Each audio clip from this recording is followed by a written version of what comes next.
Introduction. If we all stopped believing in God, what effect would this have on our ideas of right and wrong, and how we should live? According to atheists, the result would be a thoroughly good thing, because in their view, reason and evidence are all we need to guide our moral choices, and atheists certainly don't need God to be good.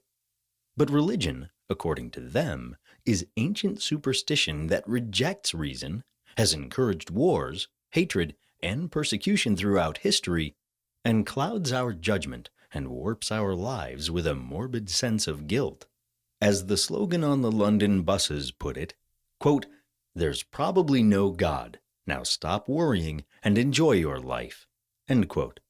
Instead of being oppressed by religious taboos and the arbitrary commandments of a supposed God, modern secular society believes it has discovered by reason and evidence how to build a tolerant, liberal way of life.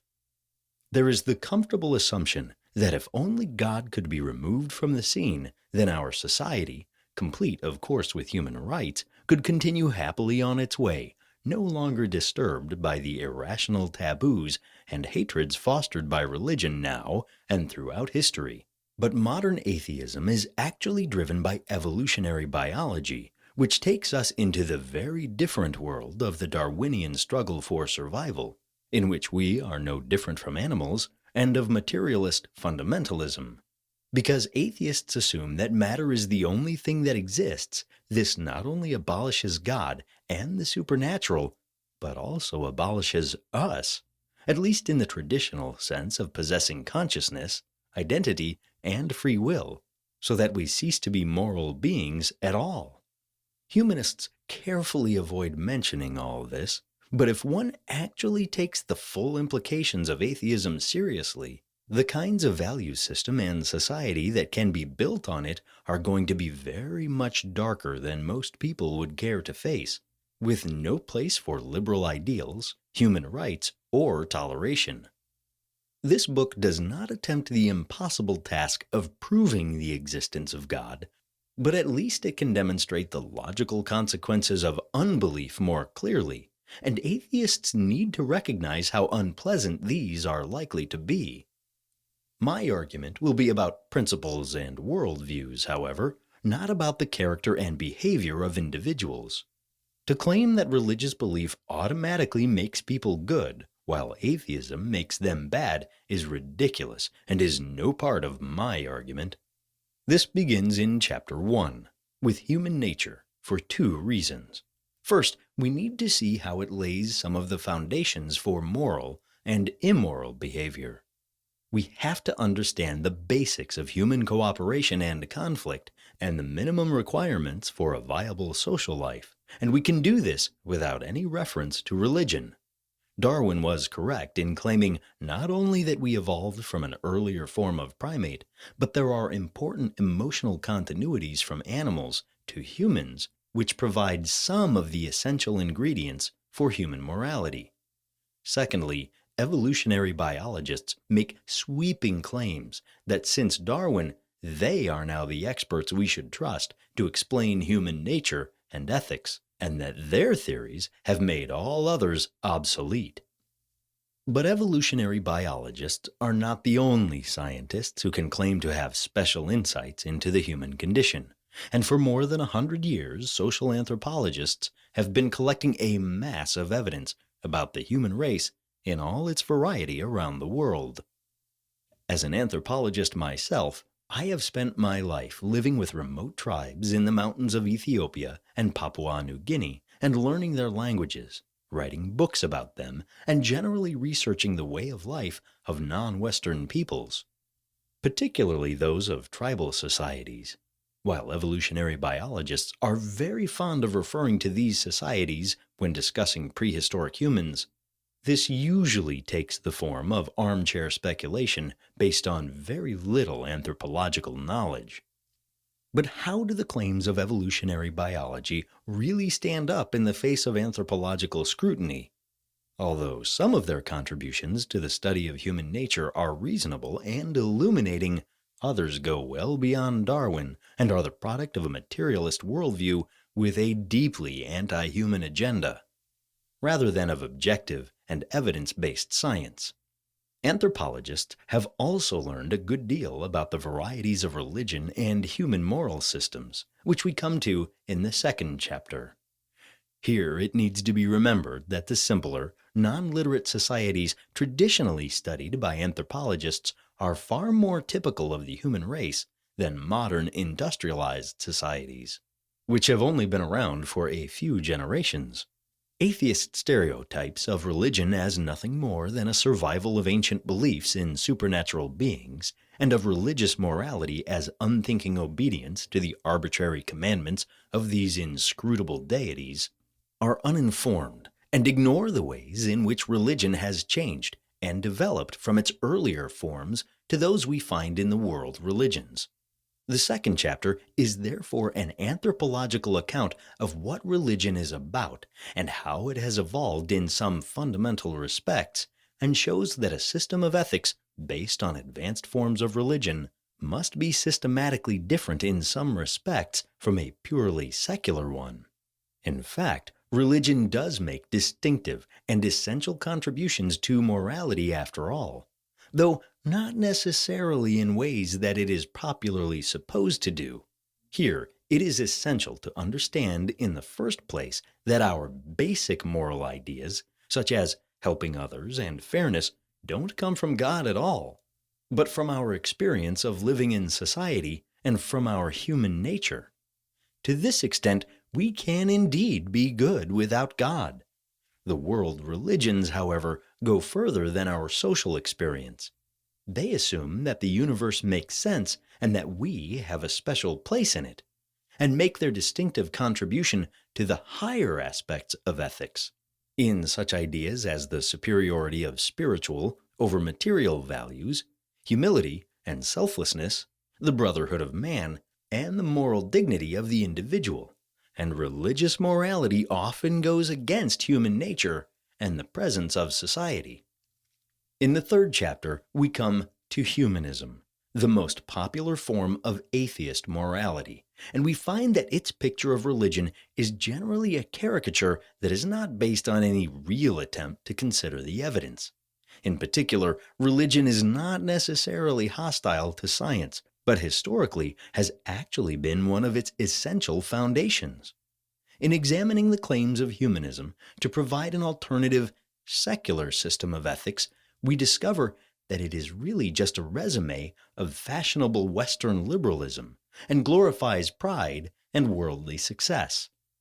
Although they are enormously enthusiastic about human rights and regard them as the secular replacement of the Gospels and far superior to the teachings of Christ, humanists do not realize that they were originally the product of Christian civilization. In the Darwinian world of nature, however, which they claim is the only one, there can be no such thing as rights, either for humans or for animals, but only the struggle for survival in which we have no more significance than ants or wasps. Finally, in Chapter 4, we look at some genuinely atheist systems of ethics that have been worked out in modern times.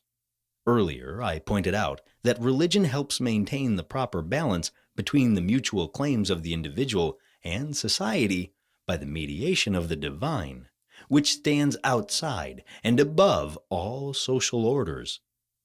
Without God, who legitimizes the moral demands of the social order on the one hand, but who also sanctifies the dignity of the individual on the other, there will be inevitable social pressures either to develop unrestricted individualism or unrestricted totalitarianism, the worship of either the self or the state, or merely of power itself.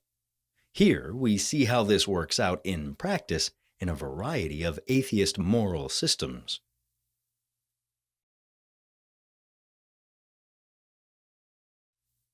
Chapter 1. Human Nature. The question, what is man, is probably the most profound that can be asked by man. It has always been central to any system of philosophy or theology. The point I want to make now is that all attempts to answer that question before 1859, the publication of Darwin's Origin of Species, are worthless, and we will be better off if we ignore them completely. Simpson, 1966:472. 1. Evolutionary psychologists in the Garden of Eden. Religious fundamentalists believe that every word of the Bible is literally true. Since it says that God created Adam and Eve, our first parents, in the Garden of Eden, the claims by Charles Darwin and biologists since his day that we evolved over millions of years from ancient ape-like creatures therefore can't be true. But these creationists don't seem to have noticed that while the book of Genesis does say that God created Adam and Eve, it also, chapter 1, verses 6 through 10, requires us to believe that the earth is flat, surrounded by the waters below the solid sky or firmament, the standard theory in the ancient world.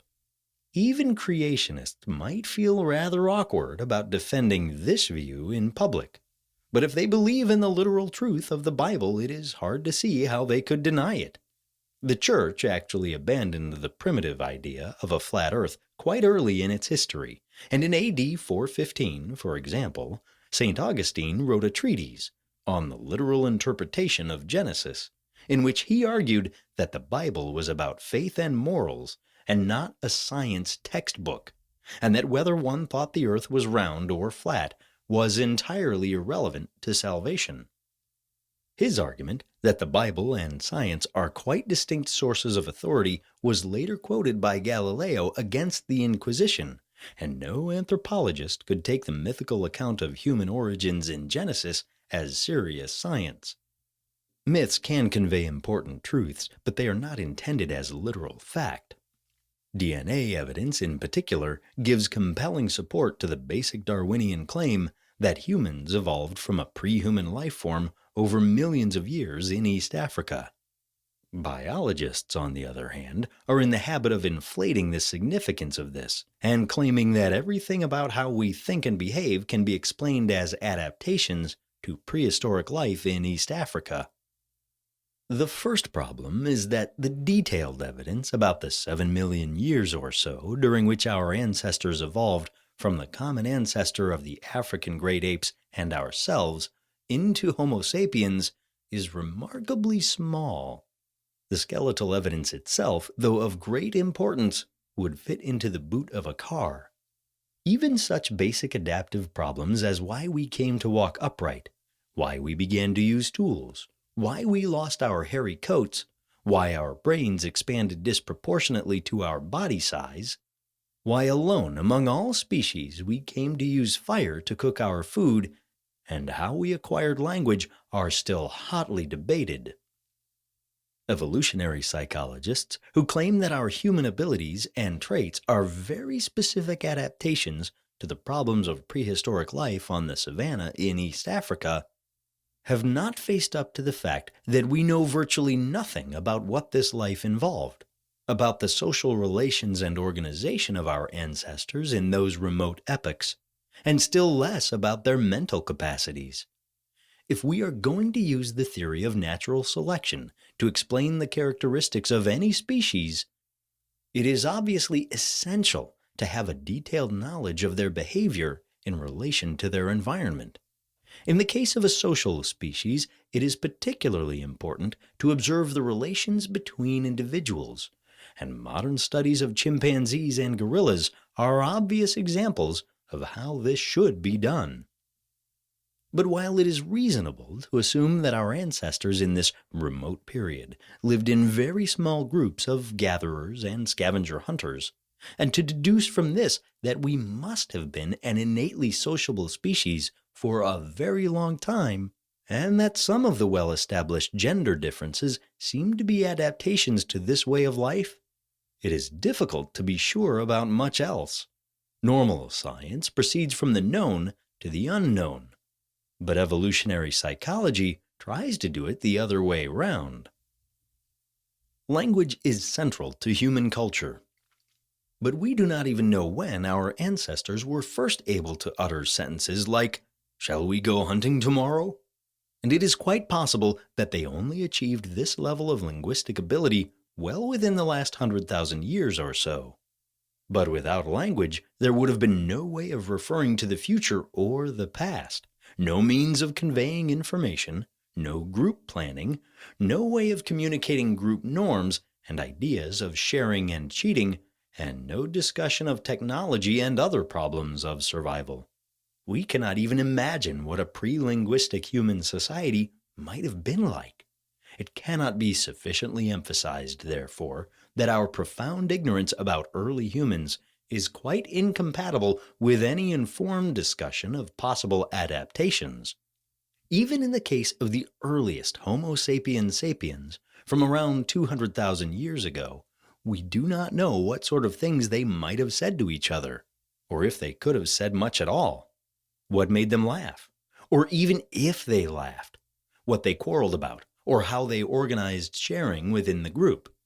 Nor do we have any idea when they first had personal names, or when they could form the ideas of grandfather, or mother's brother, or when they developed the idea of some sort of official union between adult men and women, or if they exchanged women between bands, or how hunting cooperation was organized, or what sort of leadership existed.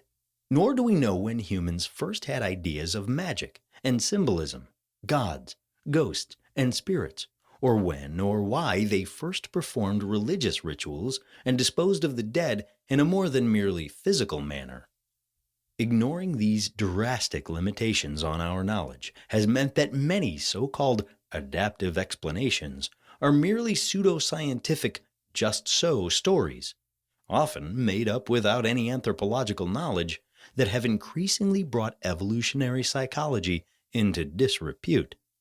For example, it has been claimed, in the Proceedings of the Royal Society no less, that more than 1 million years ago, early humans lost their body hair because it was full of nasty parasites, and potential mates therefore preferred partners with the least amount of hair, so that it was eliminated by sexual selection. Instead of body hair, humans took to wearing clothes. Clothes, unlike fur, can be changed and cleaned. We know nothing whatsoever about the sexual preferences of our ancestors 1 million years ago, but at least we know they could not possibly have had clothes, because those have only been around for a few thousand years, since the introduction of farming and weaving. Another example of an adaptive theory, recently published in New Scientist, is obviously based on the author's experience of living in London rather than on any anthropological knowledge about hunter-gatherers. Quote, "The first and most ancient function of manners is to solve the problem of how to be social without getting sick from other people's germs." End quote. No, it isn't. If there was a first and most ancient function of manners, it would have been to reduce social friction among small groups of people who have to live and get along with one another. And a hunter-gatherer band was, in any case, the environment where one had the least chance in human history of catching a disease from someone else. Some years previously, New Scientist also published an evolutionary explanation of nightmares. Quoting, "In the ancestral environment, human life was short and full of threats, so that a dream production mechanism that tends to select threatening events and to simulate them over and over again in various combinations would have been valuable for the development of threat-avoiding skills."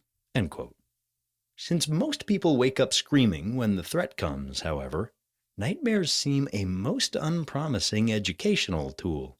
And as I write, yet another evolutionary knee-slapper has appeared in Biological Reviews. This time maintaining that men's faces and jaws are more robust than women's because for millions of years men have engaged in fist fights. The problem here is that we know from anthropological studies that hunter-gatherers are not recorded as engaging in fistfights, but in physical conflicts typically use weapons like clubs, spears, or rocks because they are so much more effective than trying to use one's bare hands. Boxing, as such, is a skill that has to be deliberately taught and is only found in a small minority of societies, which makes it extremely unlikely that it was an important form of human combat for millions of years. The second problem is that If our ancestors were so closely adapted to the environment of prehistoric East Africa, this should be able to tell us a great deal about their subsequent behavior, especially during the last 10,000 years of maximal social and cultural change.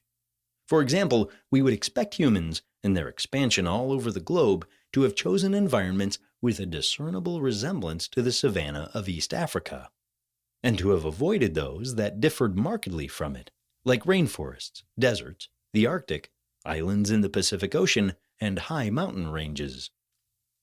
We would also expect them, after millions of years of simple, egalitarian hunter-gatherer existence in small groups, to have been strongly resistant to the formation of large-scale, highly stratified societies, and again to have had great difficulty in mastering mathematics, science, and modern electronic technology, just to mention a few glaring examples of major cultural change. Yet we know very well that in these and innumerable other respects, human habitats, social organization, culture, technology, and modes of thought have diverged in wildly different ways from the simple model of man in his prehistoric environment, so that evolutionary psychology has no predictive value at all in these essential respects. This alone makes it very unlikely that human abilities and dispositions were ever closely adapted to particular ancestral conditions. Among the multitude of animals which scamper, fly, burrow, and swim around us, man is the only one who is not locked into his environment. His imagination, his reason, his emotional subtlety and toughness make it possible for him not to accept the environment, but to change it. Bronowski, 2012. Thirdly, man's extraordinary intellectual abilities in particular raise the problem that in Darwinian theory, biological adaptations can only be to existing circumstances, never to those that might be encountered in the future. We did not acquire our mathematical abilities, for example, so that thousands of years later we could be good with computers. This fundamental point about human abilities was first made by A.R. Wallace, Darwin's co-formulator of the theory of natural selection, who had extensive first-hand acquaintance with hunter-gatherers of the Amazon and Southeast Asia. He noted that on one hand, their mode of life made only very limited intellectual demands on them, and did not require abstract concepts of number and geometry, space, time, music, and advanced ethical principles. Yet, as individuals, they were potentially capable of mastering the highly demanding cognitive skills if they were given the chance to acquire them. Since, as noted, natural selection can only produce traits that are adapted to existing and not future conditions, it could only have endowed a savage with a brain a little superior to that of an ape, where he actually possesses one little inferior to that of a philosopher.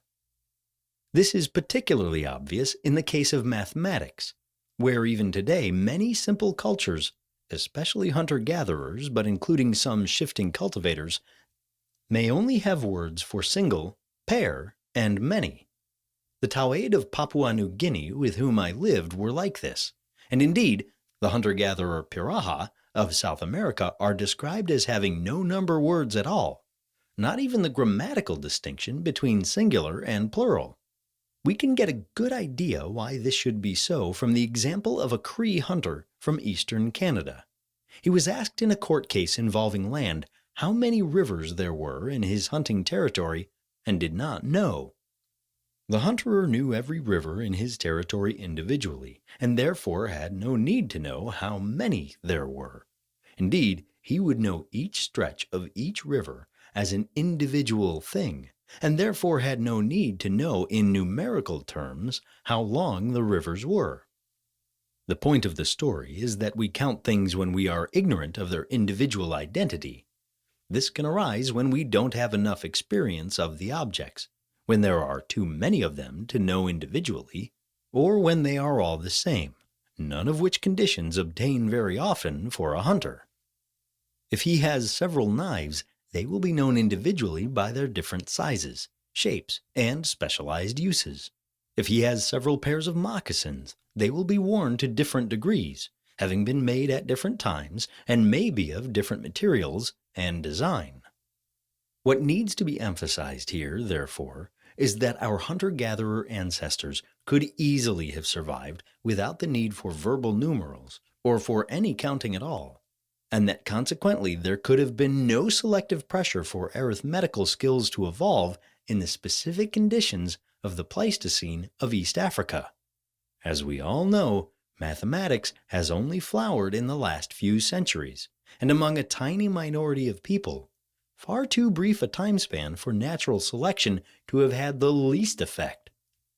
The mathematician Keith Devlin very reasonably concludes, whatever features of our brain enable some of us to do mathematics must have been present long before we had any mathematics. These critical features, therefore, must have evolved to fulfill some other purpose. Because we have no idea what that other purpose might have been, we are obviously not going to discover the origin of the mathematical features of the human brain from anything we suppose our ancestors might have been doing in prehistory. Mathematics is only one particularly glaring example of a whole range of advanced human thought in logic, philosophy, and science, of a type known as formal operations, which has only emerged in literate civilizations and is never found among hunter-gatherers.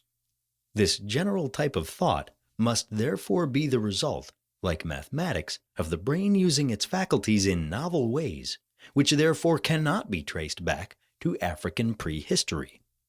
So while man has clearly evolved from non-human primates, speculation by evolutionary psychologists about how modern human nature and abilities might be adaptations to what our ancestors' life on the African savanna might or might not have been like, has contributed remarkably little to science. Here we have learnt vastly more by studying living people around us today, as we shall see in the next section. 2. Cooperation and altruism.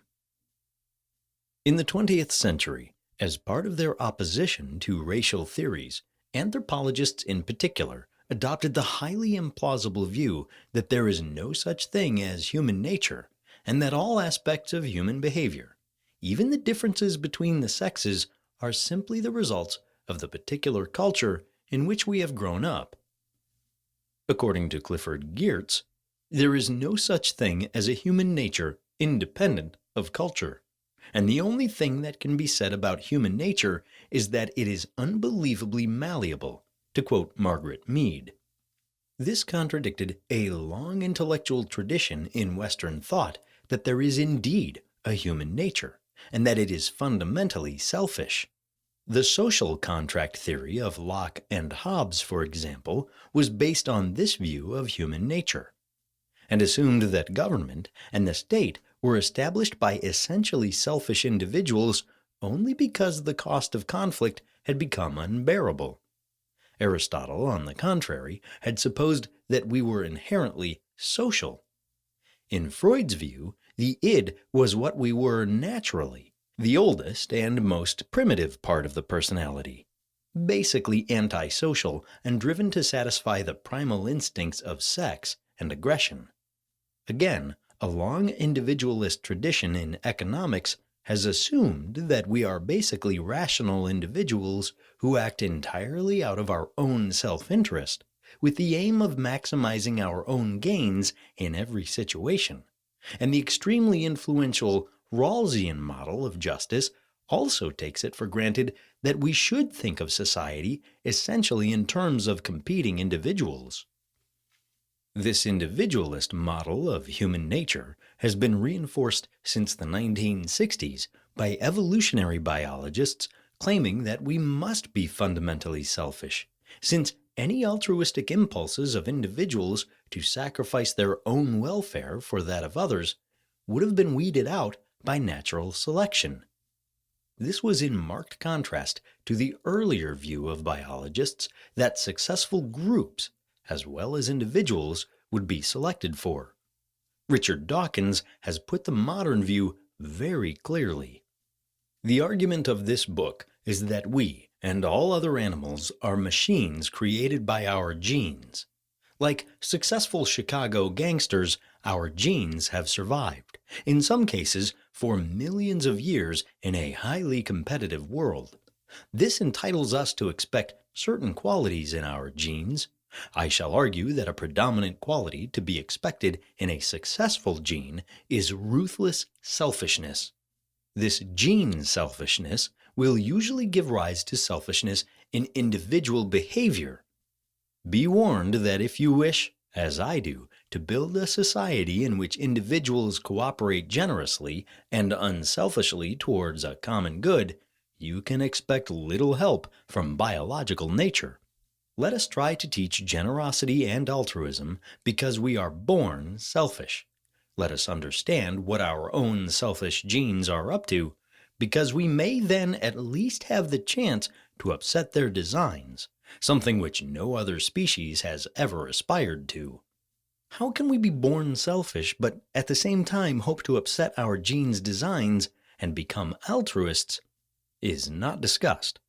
But he goes on to explain, popularizing the work of the biologist Bill Hamilton and his theory of kin selection, or inclusive fitness, that we are actually programmed by natural selection to maximize the reproductive success of our genes.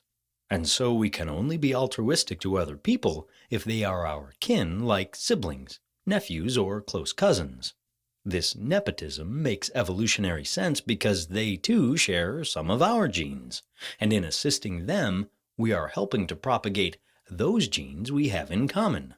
The leading biologist Richard Alexander therefore concluded that human societies are nothing more than collections of individuals seeking their own self-interest, and our belief that normal people will sometimes make sacrifices to help non-relatives and strangers is not supported by a shred of evidence. He claimed that inclusive fitness theory resolves the ancient philosophical paradox whether humans are really selfish individualists or group altruists, and provided, I believe, the first simple, general theory of human nature with a high likelihood of widespread acceptance, and asserted that the theory could never be disproved or even need revision. This confidence turned out to be rather premature, however, since more recent research has shown that individual altruism can easily evolve in situations where several groups are in competition. While selfishness will beat altruism within a group, if altruists and non-altruists are concentrated in different groups, the groups with more altruists will be at a competitive advantage over the groups with fewer altruists, and will therefore grow larger than them. Darwin's belief in group as well as individual selection has therefore been vindicated. The theory that an inherently social species, such as man, could nevertheless be basically selfish was always thoroughly implausible anyway, and Alexander could provide no convincing explanation of how a species of selfish individualists has nevertheless managed to live in societies of many millions. At this point, I should also stress that the biologist's assumption of a clear conflict between selfishness and altruism does not have nearly as much relevance to human society as it does to animal groups. Not only can human cooperation be explained by enlightened self-interest, cooperation in a task may clearly be to everyone's benefit, one's reputation may suffer if one does not help, and so on, but giving significant help to others may involve little or no cost to the donor. This is especially true of information, one of the unique features of human society, as in warning someone about a poisonous plant. But it is also quite clear that we have evolved a natural disposition to help one another out of sympathy. And we should note the importance of sympathy and kindness as one of the essential foundations of ethical behavior. A wide range of animals, too, are clearly capable of this, as we know from the friendship between ourselves and our pets, for example. And sympathy probably first emerged as an aspect of parental care. In this sense of mutual kindness and cooperation, we need not hesitate, therefore, to agree with biologists that we have inherited some essential features of moral behavior from our mammalian ancestors. But feelings alone do not constitute morality in the human sense, and the cooperation involved in human society and morality involves distinctly human cognitive processes as well as sentiments, as we shall now see. Modern experimental research has repeatedly confirmed what we have always known, that while human beings can indeed be selfish, aggressive, and competitive, they are also innately cooperative and pro-social, regardless of kinship and nepotism, and are quite distinct from apes in this respect. It is of course true that all viable organisms must have a selfish streak. They must be concerned about their own survival and well-being, or they will not be leaving many offspring. But human cooperation and helpfulness, as it were, laid on top of this self-interested foundation. Tomasello, 2009. Professor Tomasello's comparative research at the Max Planck Institute of Evolutionary Anthropology in Leipzig, conducted on infants of 12 to 24 months and on chimpanzees, has confirmed that, unlike apes, to an unprecedented degree, Homo sapiens are adapted for acting and thinking cooperatively in cultural groups. Inclusive fitness theorists concentrate almost entirely on gift-giving as the test of altruism. But Tomasello points out that this is far too narrow, not only because it should include assistance and information, but because altruism is only one part of a more comprehensive pattern of cognitively based collaboration and mutual assistance, and an atmosphere of tolerance and trust that is innate and uniquely human. Human infants start cooperating at about a year, and when 14 to 18-month-old infants were put in situations where adult strangers needed help with a variety of problems, like picking up something they had dropped or opening a cupboard door, the infants spontaneously helped them. To help others flexibly in these ways, infants need, first, to be able to perceive others' goals in a variety of situations, and second, to have the altruistic motive to help them. This behavior emerges very early without training. Parental rewards do not increase infant helpfulness, but actually inhibit it, and it occurs cross-culturally. Very young children may also offer to share, and the tendency to share increases with age, being accompanied by a rapid growth in the capacity for empathy. Again, teaching is a form of altruism, founded on a motive to help, in which individuals donate information to others for their use. And humans actively teach each other things without regard to kinship. Even before speech develops, infants will try to provide information to adult strangers who need it by pointing. But apes do not understand this type of informative pointing at all. They do sometimes point at humans, but only to indicate that they want something for themselves. On the other hand, confronted with pointing, human infants appear to ask themselves, why does she think that my attending to that cup will be helpful or relevant to me? Infants also have an innate grasp of rules, in the sense of readily understanding that things should be done in a certain way, and try to enforce this. Children therefore legislate norms by themselves, regardless of parental instruction, even when not immediately involved in an activity, so that, observing a solitary game, they will condemn a puppet who is introduced and then disobeys the rules. The notion of the ideal way of how a game ought to be played follows directly from watching an adult, and children don't need to see the adult corrected. So rules are not just instrumental guides to the children's own effective action, but are supra-individual entities that carry social force independently of such instrumental considerations. Children's earliest norms, at around 3 years, are therefore true social norms, and they result from something more than either the fear of authority or the promise of reciprocity. These cannot, in particular, account for the child's active enforcement of social norms, since they are not taught to do this. For this degree of coordination and communication to be possible, the participants must therefore have 1. A joint goal in the sense that they, in mutual knowledge, do X together. And 2, the participants must coordinate their roles, which are interdependent, and this requires communication. Tomasello calls this form of interaction we mode. In the case of chimps hunting monkeys, however, while individuals are mutually responsive to one another's spatial position as they encircle the prey, each participant tries to maximize his own chance of catching the prey without any prior joint goal or plan or assignment of roles. This is behaving in I mode, not we mode. Children of even 1 year old, however, can work in we mode.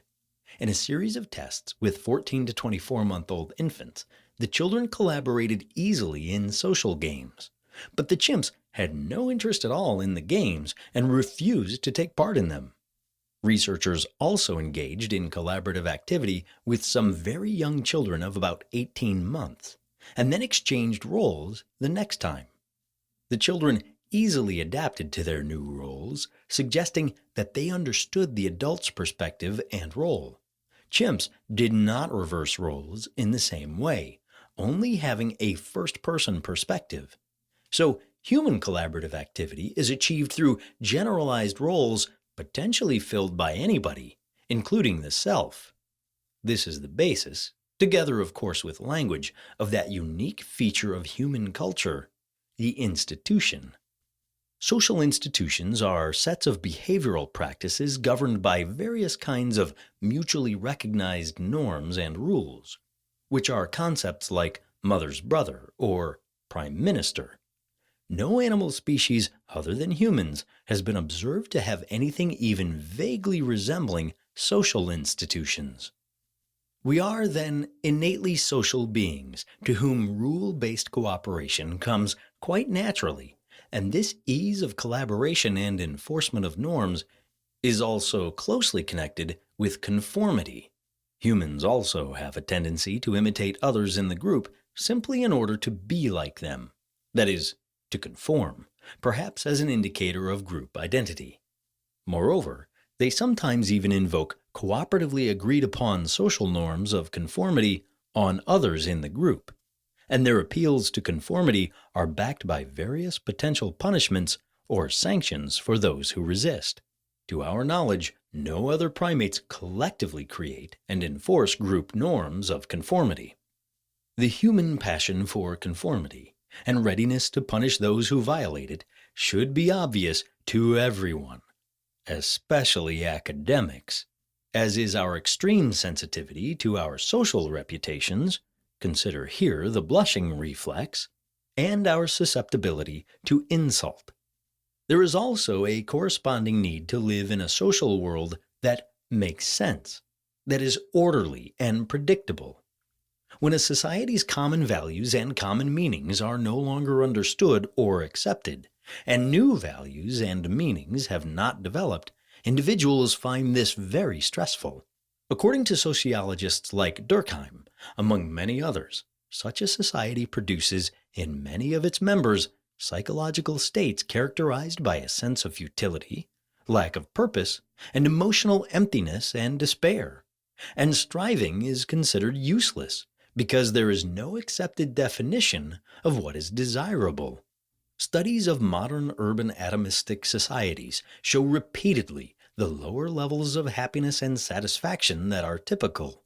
The human need for meaning and order, as well as conformity, is therefore a fundamental part of our nature, which has important consequences for hostility between groups as well as within them. 3. The other side of the coin. While there are very powerful tendencies in human nature that impel us to friendship, cooperation, and unselfishness, we now have to consider the limits to these and what happens when these impulses are disappointed or members of our group are threatened. The capacity for friendship also entails the capacity for hatred, while reciprocity, the universal desire and duty to return good for good, also entails the equally universal desire and duty to return bad for bad, and preferably something even worse, Revenge for personal injuries and slights is not just confined to ourselves, however, and is very easily generalized by friendship and the bonds of kinship to the impulse to take revenge for their injuries and slights as well. I have myself lived in a society in Papua New Guinea dominated by revenge of this sort. If we were the selfish individualists that many biologists like Alexander suppose, and only able to cooperate with close relatives, the paradoxical result would be that any large-scale warfare would be impossible, because even if tribes or nations could somehow manage to develop, selfish individualists would run away rather than risk injury or death by fighting to defend them, unless their personal survival were immediately threatened. These biologists have therefore missed the essential point that warfare assumes unselfish group loyalty, and that the necessary result of solidarity within the social group must inevitably be at least potential hostility to outsiders. The best way to motivate people to collaborate and to think like a group is to identify an enemy and charge that they threaten us. The remarkable human capacity for cooperation therefore seems to have evolved mainly for interaction within the local group. Tomasello, 2009. Tomasello refers to the in-group, out-group mentality, which researchers have shown is operative even in very young infants, who, for example, prefer to interact with people who speak their own language even before they themselves speak. A child's sympathetic habits, being formed in familial settings, may not extend much beyond these settings. We find it easier to sympathize with people who are most like us, and may be most disposed to help those who are most like us. This propensity will be maximized in small-scale societies. Children reared in traditional rural subcultures and small semi-agricultural communal settlements cooperate more readily than do children reared in modern urban subcultures, and are also less competitive and more caring of others.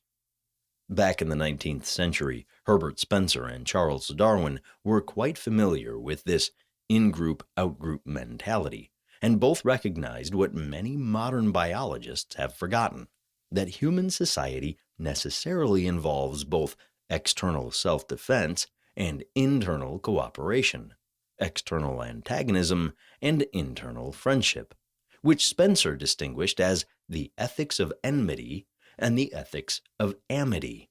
As the ethics of enmity and the ethics of amity, thus arising in each society in response to external and internal conditions respectively, have to be simultaneously entertained, there is formed an assemblage of utterly inconsistent sentiments and ideas. Spencer, 1897. Spencer and Darwin both agreed that when two tribes of primeval man living in the same country come into competition, if other circumstances being equal, the one tribe included a great number of courageous, sympathetic, and faithful members who were always ready to warn each other of danger, to aid and defend each other. This tribe would succeed better and conquer the other. Darwin, 1871. It is a truism known to every politician, and one of the best supported conclusions of the social sciences, that the easiest way of increasing group solidarity is to invoke an external threat. A well-known experiment by Sharif and Sharif, 1953, illustrates this very clearly. They set up their investigation at a summer camp with 24 normal adolescent boys who did not realize that they were taking part in an experiment. While the researchers also took great care to disguise themselves as camp staff. For the first 3 days, the boys were not divided into groups, but lived in one bunkhouse and were free to select their own bunks, seats at meals, friends for play activity, athletic teams, and so on. Quite naturally, leader and follower relations and clusters of friendship relations began to develop. But these were cut short by the second stage of the experiment, when the boys were divided into 2 groups, red, and blue, officially to allow them to carry out their preferred activities more easily. The two groups were deliberately selected by the experimenters so that they should not be constituted on the basis of the informal friendship groupings that had already been established. The aim of this stage was to keep the groups separated and to develop the solidarity of each group without interfering with the freedom of the members to organize their own activities. These, which included swimming and camping, were carried out separately and were designed so that a high level of cooperation was necessary for group success. Members of each group were invited to choose names for their group, the red group becoming the Red Devils, and the blue group becoming the Bulldogs. In addition, considerable group effort went into improving their cabins, stenciling insignia on t-shirts, making standards, signs, games equipment for the group, etc. Both groups had private hideouts which they worked collectively to improve. As a result of these arrangements, hierarchical leadership patterns emerged, together with group praise and punishment, while group solidarity also became the basis for some antagonism to the other group. For example, 3 members of the Red Devils were branded as traitors and even threatened until they saw less of the boys with whom they had been friendly in the first stage and who had subsequently become Bulldogs. There was a general change in the pattern of friendship preferences, so that between 85 to 95% of friendships were now within the groups, although there was no consistent enmity or hostility between the groups at this stage. The next stage was designed to bring the two groups back into relations with each other that were competitive and mildly frustrating. Points were given not only for athletic events, but for excellence in performing camp duties as well, and the prize of a camping knife would be awarded to each member of the winning group. The point system was simple and clearly explained, but allowed some manipulation by the experimenters, so that for the first 2 days the two groups were given points that were fairly similar, in order to maintain the will to win on the part of both groups, and the groups were evenly matched in terms of size and skill. While initially the two groups treated each other with good sportsmanship, as the competitive contest went on, intergroup rivalry and hostility increased rapidly. This hostility was exacerbated by the failure of the Red Devils in the sports competition, a failure which they increasingly rationalized as due to cheating by the Bulldogs, an unfounded belief.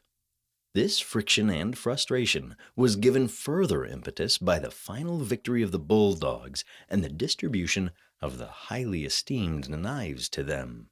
The experimenters then arranged a party in the mess hall, ostensibly to reconcile the two groups, but in reality as a means of imposing further frustrations on the boys. Half the refreshments set out on the tables were battered and broken, as though damaged in transit, while the other half were undamaged and delicious. By a subterfuge, the Red Devils were allowed to reach the mess hall first and told to help themselves, and naturally took all the best food to their tables.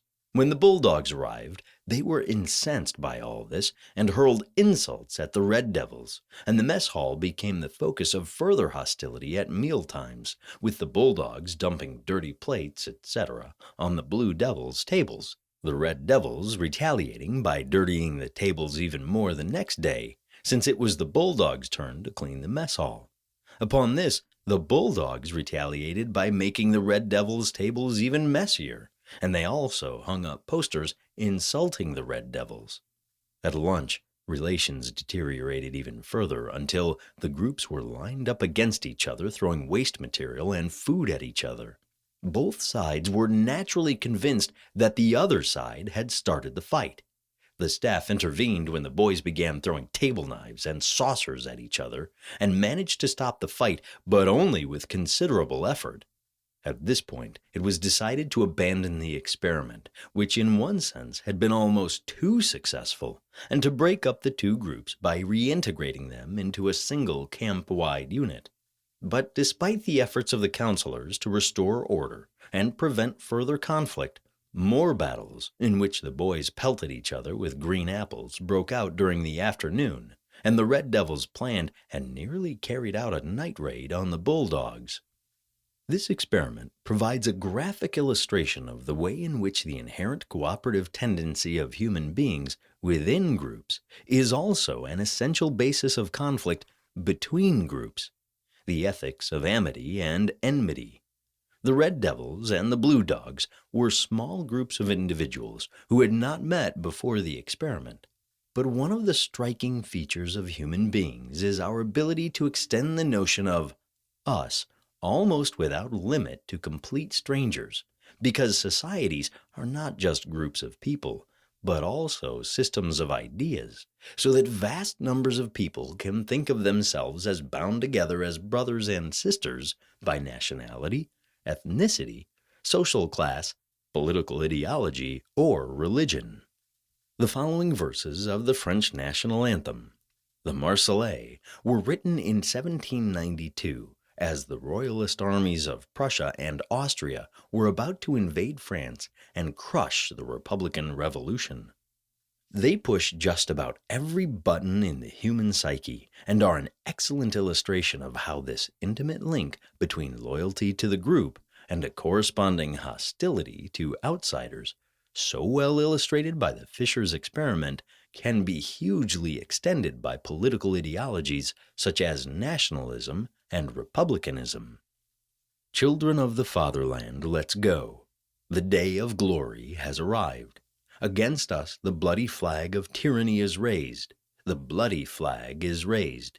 In the countryside, do you hear these ferocious soldiers roaring? They come right into your midst to butcher your sons, your women folk. To arms, citizens, form your battalions. Let us march, so that their polluted blood may drench our fields. What does this horde of slaves, of traitors and plotting kings desire? For whom are these vile chains, these long-prepared irons? Frenchmen, for us. Ah, what an insult! What transports of fury it must arouse! It is us they dare plan to return to ancient slavery by restoring the monarchy.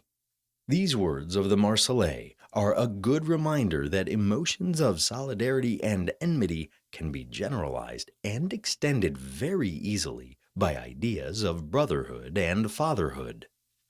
Taken from the family milieu to include whole nations, most of whom are complete strangers, and produce political ideologies that transcend nations entirely. Just as the fatherland of France and the revolutionary republican principles of liberty, equality, and fraternity inspired frenzies of loyalty and hatred, of self-sacrifice in the cause, and murderous hostility to those who threaten it, longing to drench our fields in their polluted blood, so too the 20th century showed the power of political ideologies based on race, or the dictatorship of the proletariat and class hatred to produce massacres on a scale unprecedented in human history. It is precisely because religious believers are as much attached to their religions as people are to their countries or to their political ideology that the world religions have, on the one hand, the ability to bind together millions of members of many different races and nations, something which atheists typically ignore, but that on the other, their members can also react with violence and persecution towards those whom they perceive as external threats, or to those heretics who are seen as destroying internal solidarity and are often more hated than their external enemies. It is surely rather naive, then, to think that religion is uniquely prone to generate mass slaughter and violent persecution, rather than being just one among a number of such factors that also include politics, race, social class, language, and nationality. It was these, not religion, which produced the wars of the last century, the most violent in history, and the belief that if we removed religion we could remove the main cause of human conflict is clearly incorrect. Indeed, many wars in history have had nothing to do with group hatreds at all, but have simply been the result of kingly ambition and the desire for territory, power, and plunder. Religion has actually been calculated to have been the primary cause of only about 7% of the wars in recorded history, half of which involve Islam. Day, 2008.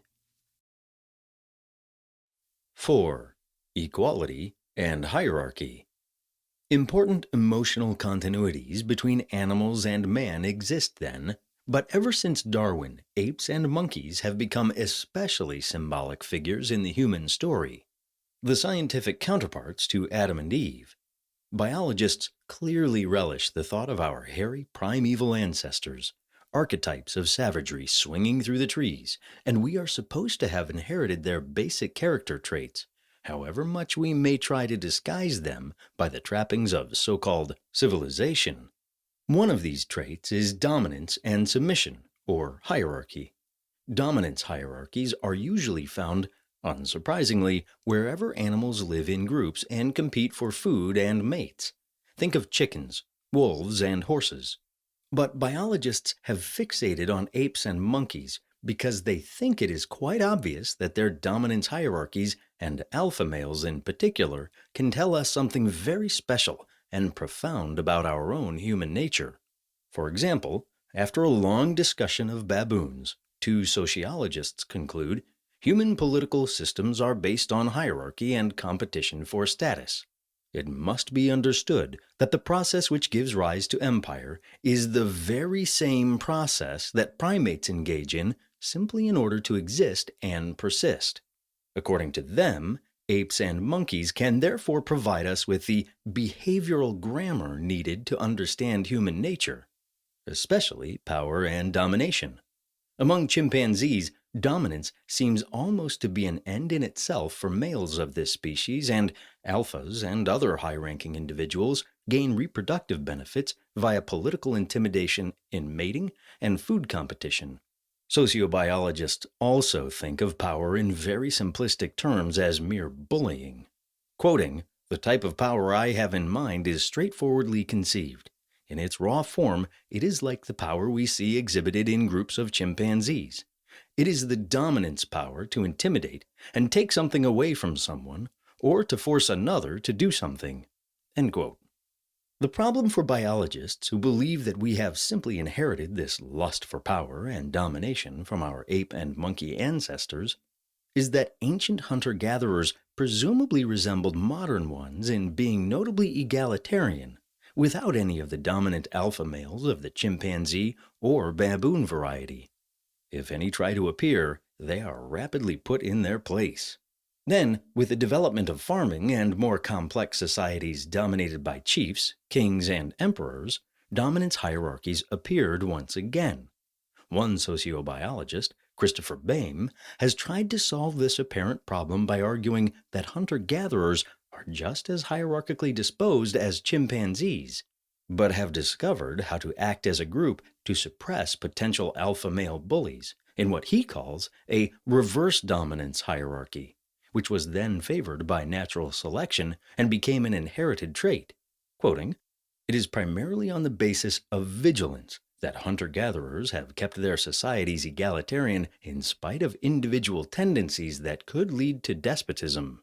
Over the long term, the result is a reverse social dominance, with the subordinates firmly in charge." Baim, 1999. As a result, in modern democracies too, we have the vote because we want to keep a say in our own governance, but more basically, we exert it because we are suspicious of all governance and wish to limit the powers of those who lead and may therefore try to rule. Our earliest precursor in this respect may well have been an African ape living some 5 to 7 million years ago. This vanished ancestral hominoid was likely to have formed political coalitions that enabled the rank and file, those who otherwise would have been utterly subordinated, to whittle away at the powers of alpha individuals whose regular practice it was to bully them. While it is true that the 3 African great apes with whom we share this rather recent, common ancestor are notably hierarchical, as are many social mammals, why should we assume that there is any significant continuity in this respect between apes and monkeys and our hunter-gatherer ancestors, let alone with us today? In the first place, When we are invited to speculate about the political lives of vanished ancestral hominoids who disappeared 5 million years or so ago, and to develop a full behavioral portrait of the common ancestor of the 4 African-based hominoids, including us, of 7 million years ago, we are entitled to some degree of skepticism. The leading biologist E.O. Wilson has pointed out that 2,000 generations, roughly the time since typical Homo sapiens invaded Europe, is enough time to create new species and to mold their anatomy and behavior in major ways. But 5 million years gives 250,000 generations, at 20 years to the generation, which is more than 100 times as many generations as those necessary to create new species, while 7 million years gives 350,000 generations. Baboons indeed are not apes at all, but monkeys, and the split between these and apes occurred no less than 25 million years, or 1.25 million generations ago. Given these enormous evolutionary distances, how would a full behavioral portrait of the common ancestor be possible, and what relevance would it have anyway? Modern humans, as found among hunter-gatherers, are clearly an entirely new species with a number of unique characteristics which set them quite apart from the world of apes and monkeys, in particular through their enormously enhanced cognitive and cooperative abilities. Consider the modern human brain with all its formidable cognitive and imaginative powers, the possession of language with profound implications for social life, such as planning, social bonding, giving information about other group members, and conveying values and social norms. The possession of tools and weapons that could be used for killing other people, as well as animals, and therefore bad news for bullies. The control of fire and the cooking of food. See below. None of the primate competition for mates, but stable, recognized unions between males and females. The elimination of female estrus allowed frequent sexual activity that cemented this pair bonding and also reduced the potential for male competition and safeguarded the alliances of hunter males. Wilson, 2004. Marriage as an economic as well as sexual relationship. Women cook food for their husbands who provide meat and protect their wives and their food. Wrangham, 2012. None of the primate competition for food, but cooperation in hunting and systematic rules for sharing. A unique repertoire of behaviors, such as crying with tears, disgust, and laughter. A long period of children's dependence on parents and adults. These vast differences between human and primate society radically change the rules of social life from individualistic competition to group cooperation, in which the dominance hierarchies of the baboon and chimpanzee type would be quite out of place. So the biologist's fixation on the social life of apes and monkeys, far from illuminating the basics of human nature, only serves to confuse the issue. They are guilty, in particular, of a very basic fallacy when they suppose that human social hierarchies are the same kind of thing as the dominance hierarchies of apes and monkeys. The fallacy is this. The bullying by alpha male chimpanzees, biting, scratching, jumping up and down and screaming and waving branches, is entirely self-serving, with minimal concern for the welfare of the group, and is simply part of the ongoing competition between all the males for food and mates. But human social leadership and positions of authority have nothing to do with bullying of the chimpanzee variety. The notion of a leader imposing his will on his followers like an alpha male chimpanzee, this is the whole point of leadership in simple societies, which is that the leader has to attract people by having something to offer them, by being a social benefactor in some way, not by threatening them, because individuals are free to live more or less where and with whom they like, and have free access to all the necessities of life. The idea that the strongest man could simply seize control and bully all the rest of the group into submission is quite unrealistic.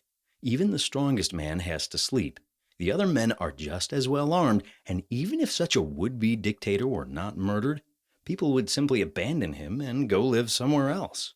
Positions of power and leadership in human societies are produced by situations in which some people control what other people want or need, like food, land, personal security, political skills, status, wealth, the favor of the gods, professional expertise, knowledge, and so on. In other words, power requires dependency, and among hunter-gatherers there is precious little of that because social organization is very simple and everyone has equal access to resources. This is why leadership roles are so muted in their type of society, not because we have inherited a reverse dominance hierarchy. Produced by agriculture and the domestication of animals, people may cease to be self-sufficient in defense, or in access to resources, or to the supernatural, or a host of other things, so they will be willing to accept any quality of power because they obviously get something out of war leaders, or clan heads, or priests. Once we understand that human social hierarchies are based on dependency, not on bullying, and in the general interest, Baines' claim that one of the great mysteries of social evolution is the transition from egalitarian to hierarchical society ceases to be a mystery at all, but a non-problem produced by the delusion that humans are still really apes at heart. The New Guinea big man, for example, gains his status primarily as an organizer of feasts and dances in which his own group competes with others, and as a public orator on such occasions. He attracts followers by his force of personality and his political skills as an organizer and diplomat in dealing with other groups, and can certainly behave despotically to those at the bottom of society, the rubbish men. But while he obviously enjoys his status, he is accepted and regarded as a legitimate leader because he is seen as an essential asset by his group of followers, and in my experience, tends to be gracious and polite.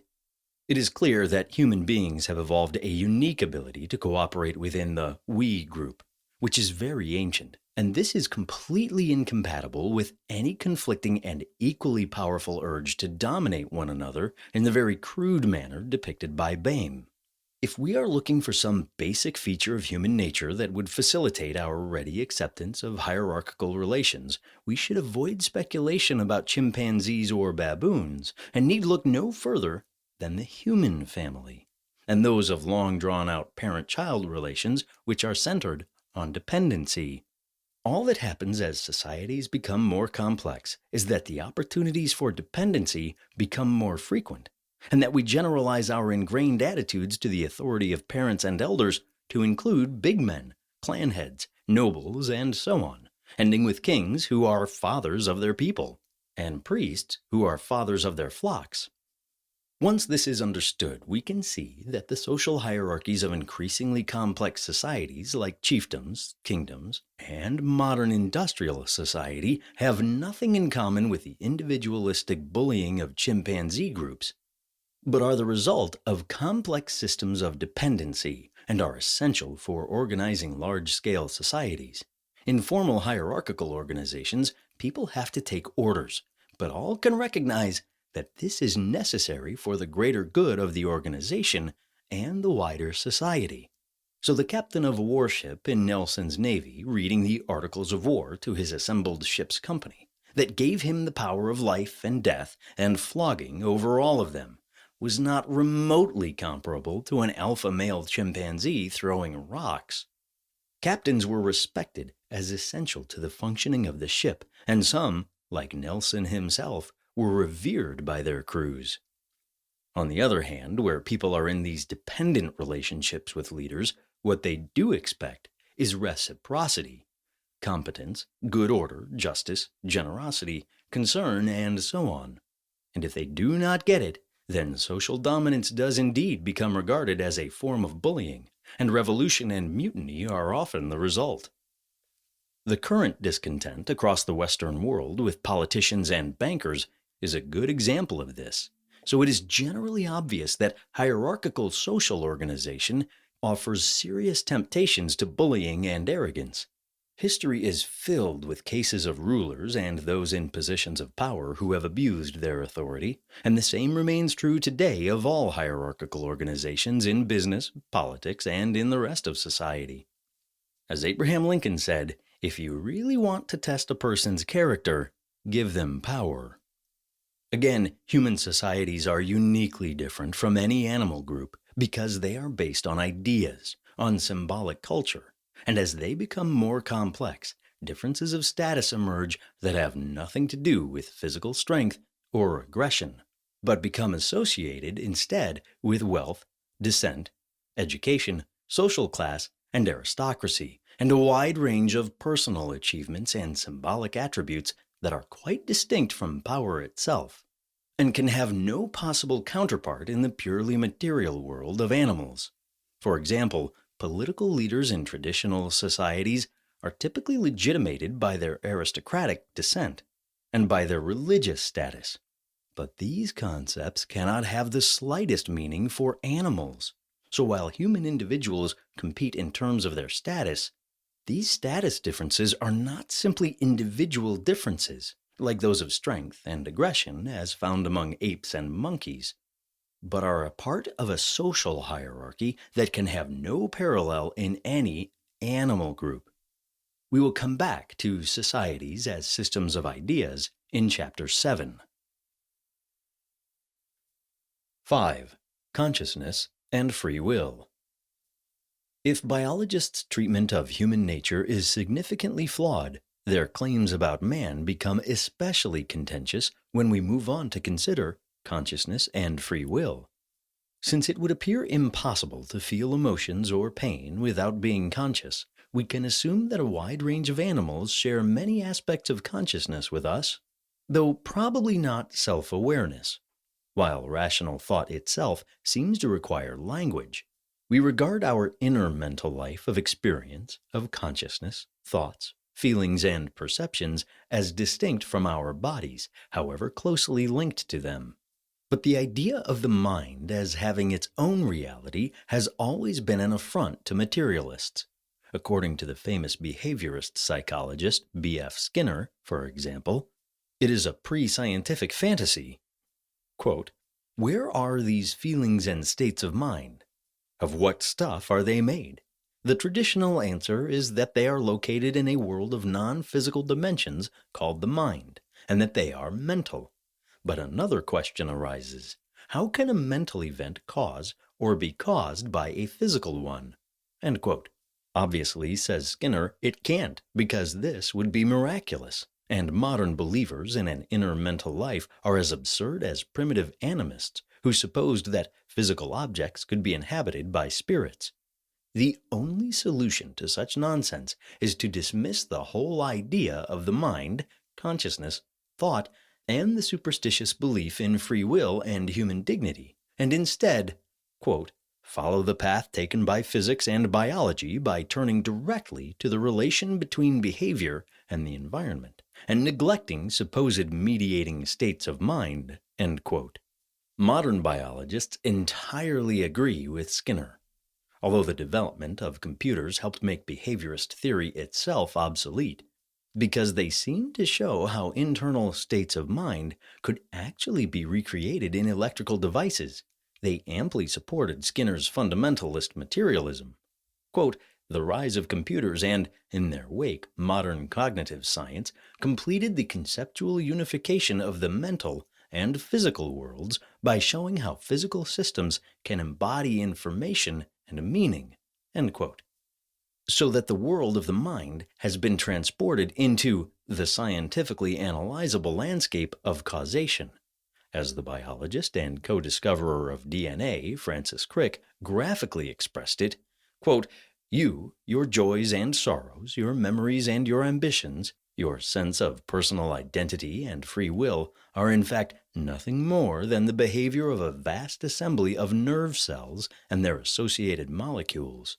This hypothesis is so alien to the ideas of most people alive today that it can truly be called astonishing.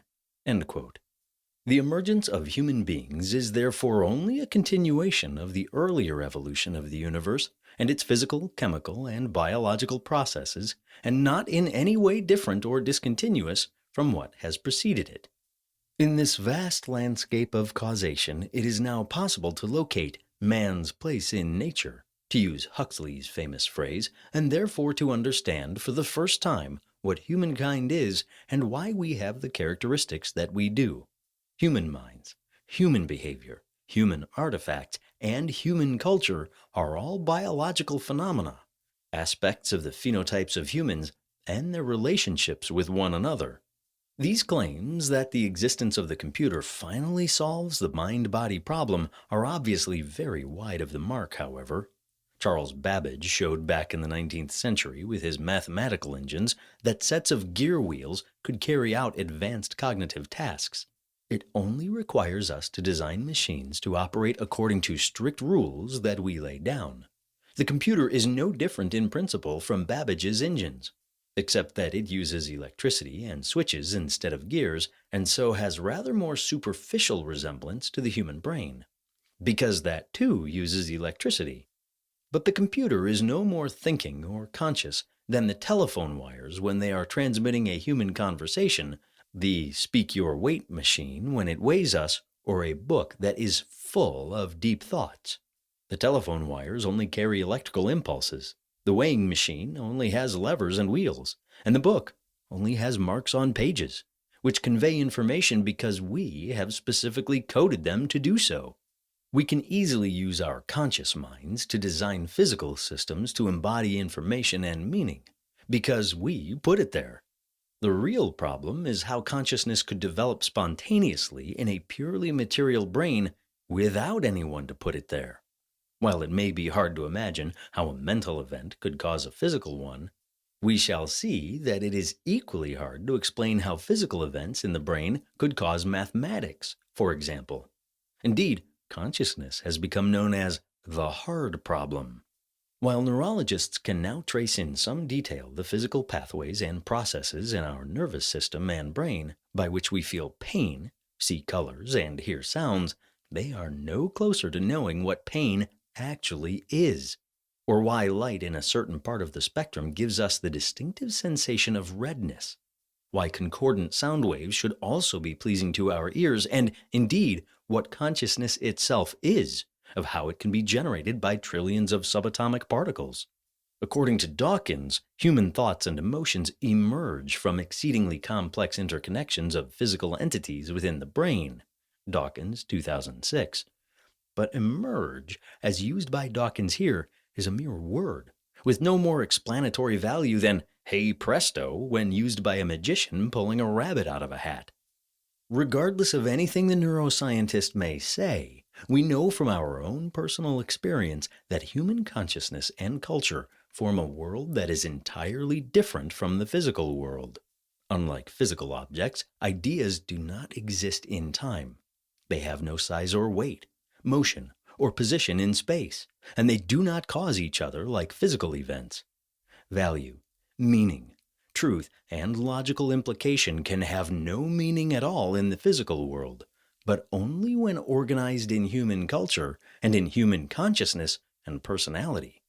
So too, there is a whole realm of the imagination in art, music, literature, and science, and a range of social ideas like person, promise, trust, loyalty, and morality in which personal interaction between minds is fundamental.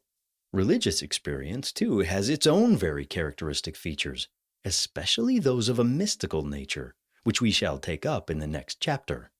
The natural sciences, however, can take no account of personal experience, as the mathematical physicist John Polkinghorne observes, quote, "Science is principally concerned to explore only one dimension of the human encounter with reality, essentially that which can be called impersonal, open to the unproblematic repetition of the same phenomena, irrespective of the place of investigation or the character of the investigator. Science is declining to engage with the personal dimension of experience implies the limited character of the account which it can give of reality. Scientists, nevertheless, typically contrast individual experience to scientific evidence as subjective to objective, in which subjective more or less means false and objective means true. This ignores the obvious fact that scientists themselves depend on their individual experience of experiments to acquire their knowledge of the physical world. They also assume that each of them is the same person conducting an experiment as he was yesterday or last week. But Professor Susan Blackmore, like many other philosophers, neurologists, and biologists, regards the very idea of the self as an illusion. Quote, "Every time I seem to exist, this is just a temporary fiction, and not the same me who seemed to exist a moment before, or last week, or last year." End quote. Who then is the author of her various books, and why should we believe anything she says? Far from being illusions, therefore, consciousness, a sense of self, and that traditional philosophical boogeyman, free will, are not only the basis of ordinary sensation and the decisions of daily life, but are necessary for reason. Mathematics and science itself, indeed, if consciousness and everything associated with it were mere illusions or shadows of reality without the power to actually do anything, why would they have evolved at all? And what adaptive value could they possibly have? Furthermore, if electrochemical processes in the brain are the actual causes of our conscious thoughts, which are mere byproducts or shadows of these underlying physical processes, then this would also destroy the claim of logic and mathematics, and therefore scientific reasoning in general, to be objectively true, because physical processes, as such, can be neither true nor false, logical or illogical. Being the square root of something is not a physical property. So if there is an unbroken chain of purely physical causes in the brain that produce logical and mathematical thought, where can our belief in logical necessity and proof come from? By what chemical processes known to science can organic molecules and ion flows generate mathematical theorems? As an illustration of this, suppose we take a simple proposition like, if two things are equal to a third thing, then it is logically necessary that they are also equal to each other. If we accept that a thing can only have a single value at any one time, then we can see why the proposition must be true by supposing the contrary, that they might be unequal to each other. But if A and B, despite equaling C, had different values, e.g., if A equals 2 and B equals 3, this would also require C to have two different values, 2 and 3, simultaneously, and this in turn would be a contradiction. We are therefore convinced that the initial proposition must be logically valid. But if this sense of logical proof and the arguments that led to it were merely produced by the movements of physical particles in the brain and the electrical connections between certain synapses, the whole basis of their objective truth and logical necessity would disappear, and they would become like any other physical process, the wind blowing in the trees or the raindrops running down the window pane. Underlying the logical necessity of the proposition we have been discussing, there must be conscious thought. In the first place, there can be no such thing as unconscious logic, any more than there can be unconscious pain. But there must also be free will, in the sense that such decisions as, this is logically valid, or this is logically false, must be taken purely on the logical merits of the case, uninfluenced by any non-logical factors, such as the state of one's brain. This applies to the whole of logic and mathematics, and therefore to the validity of natural science in general. Indeed, the whole argument that we cannot make free rational choices is self-contradictory. Your affirmation of the view, there are no such things as free choices, itself presupposes at least one free choice. Thus, to argue for the view that there are no free choices is self-defeating. Basically, this argument is saying that all knowledge and inquiry presupposes choice. We choose between alternatives in making any kind of judgment, even the judgment that there are no free choices, if such we make entails a choice on rational grounds. If determinism is true, then there is no such thing as rational judgment, only predetermined courses of action. McCoy, 2004, citing Finnis, 1983. It is therefore astonishing that many highly intelligent people, like the biologist Crick, philosophers like Dennett and Ryle, and psychologists like Skinner and Blackmore, can manage to persuade themselves that their own consciousness, their own experience, is an illusion. As a contemporary philosopher has commented, quote, "This particular denial is the strangest theory that has ever happened in the whole history of thought. not just the whole history of philosophy. Strawson, 2006.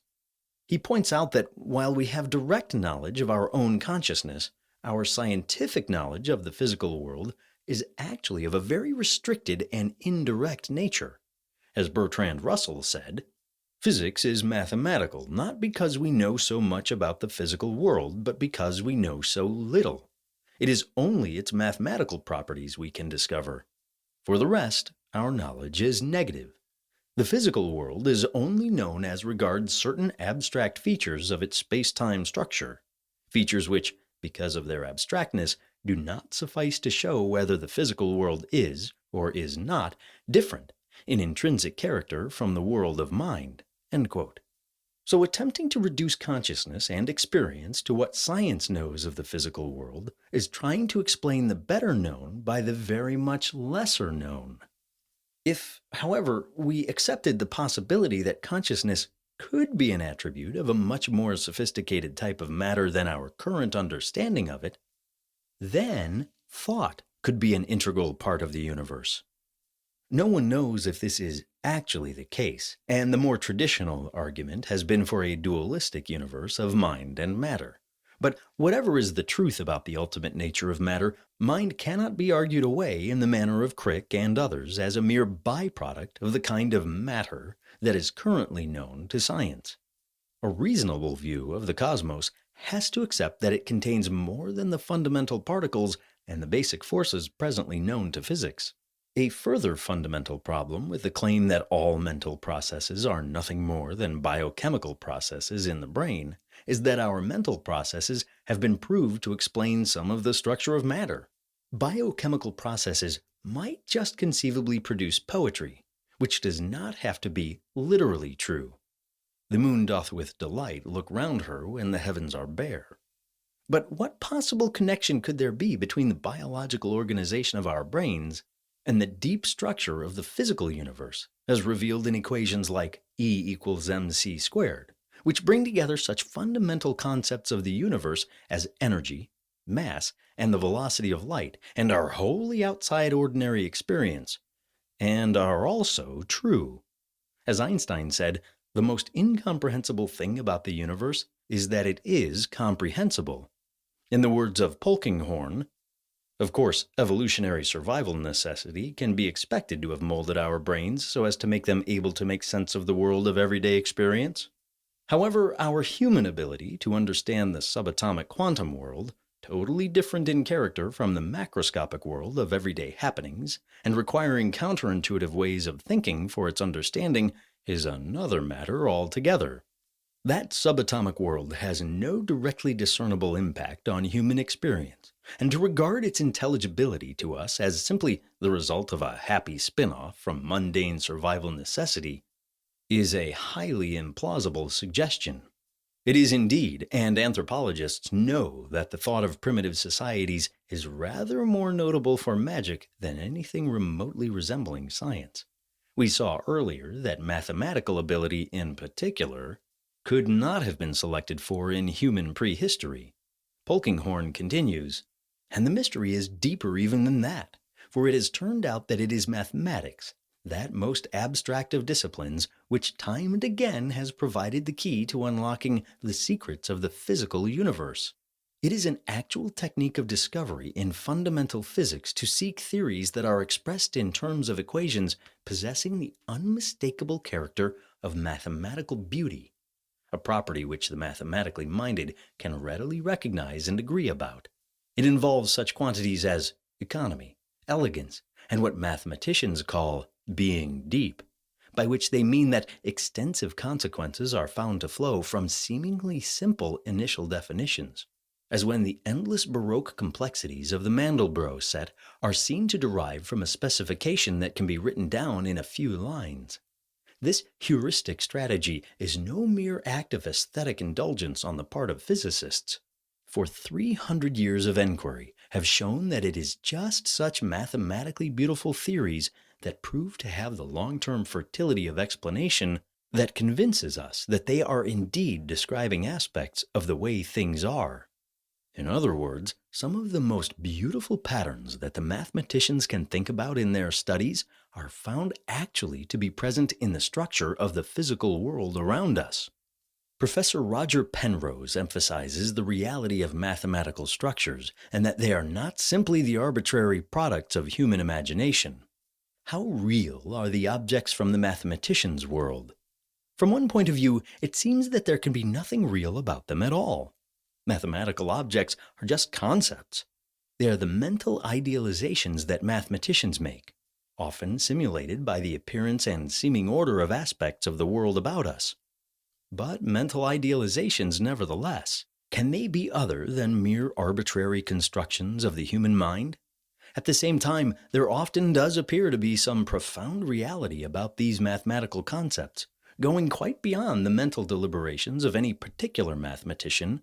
It is as though human thought is, instead, being guided towards some external truth, a truth which has a reality of its own, and which is revealed only partially to any one of us. The Mandelbrot set provides a striking example. Its wonderfully elaborate structure was not the invention of any one person, nor was it the design of a team of mathematicians. It would seem that this structure is not just part of our minds, but has a reality of its own. Whichever mathematician or computer buff chooses to examine the set, approximations to the same fundamental mathematical structure will be found. The computer is being used in essentially the same way that the experimental physicist uses a piece of experimental apparatus to explore the structure of the physical world. The Mandelbrot set is not an invention of the human mind. It was a discovery. Like Mount Everest, the Mandelbrot set is just there. Ironically, therefore, it is precisely this extraordinary success of mathematics and the physical sciences which makes the conventional materialist theory of the mind seem increasingly implausible, and is actually more consistent with the suggestion that thought is part of the universe, which makes sense at some deep level. In this context, the old idea that it is governed by a unified body of rational laws given by a divine source of order is not absurd, and we shall return to it in the next chapter. Setting pure reason aside, why, for that matter, should we find beauty in so many aspects of the natural world and its design? What selective advantage is there in the human aesthetic sense, and why should we be so moved by great music and art? As an anthropologist, therefore, it seems to me that, while we have obviously evolved from pre-human animal forms, the attempts by evolutionary psychologists to show that the human mind is merely a set of adaptations by hunter-gatherers to the conditions of East Africa during the Pleistocene are not supported by serious evidence. The further project to assimilate the whole of human culture and thought into the purely physical realm of biology and chemistry, in my view, goes beyond science altogether, and derives instead from a cult of philosophical materialism. 6. Societies are systems of ideas. Here we move from individual behavior, motives, and thought to the societies and cultures that individuals construct. And these are not just groups of people, but systems of ideas. While we have a genetically based human nature, we can only become functioning human beings by growing up surrounded by other human beings in a society and absorbing its culture, its ideas, knowledge, beliefs, values, and institutions. Human culture was actually as radical an innovation in the history of the world as the emergence of life from non-living matter. By culture, I do not mean simply learning new behavior and passing it down the generations, which many animal groups can do. I mean the ability to use language to transmit ideas, knowledge, values, customs, and social institutions to other people. The origin of language is one of the most obscure and debated problems in human evolution. But however and whenever it began, once it had developed, it allowed human beings to be linked together not just by purely animal relations, such as mutual grooming or sharing the same odors, but by shared ideas and institutions. Human society is therefore a new kind of system altogether, because its institutions exist in people's heads as ideas, but which are also public ideas communicated by language. One cannot see the Prime Minister, for example, but only a man, and someone who does not know what being a Prime Minister means has to be told. This can only be done properly by explaining how his role fits into the British Constitution, which in turn involves explaining cabinet government, the rule of law, democracy, and so on. Our whole society, then, the nation, the government, money and the banking system, trades unions, companies, local councils, and so on, forms a world of ideas, a landscape within which people have to interact with each other, and which powerfully affects their behavior. Furthermore, as we can see in the case of the Prime Minister and the British Constitution, these ideas form systems which have their own laws and properties. We know quite well that, to take some elementary examples, in differently designed traffic systems, exactly the same population of drivers may either experience a series of accidents and jams, or freely flowing traffic. For exactly the same population of voters, a first-past-the-post electoral system will give a very different outcome from a system based on proportional representation. While national economies are typically subject to booms and slumps which are outside the control and often the comprehension of any individuals.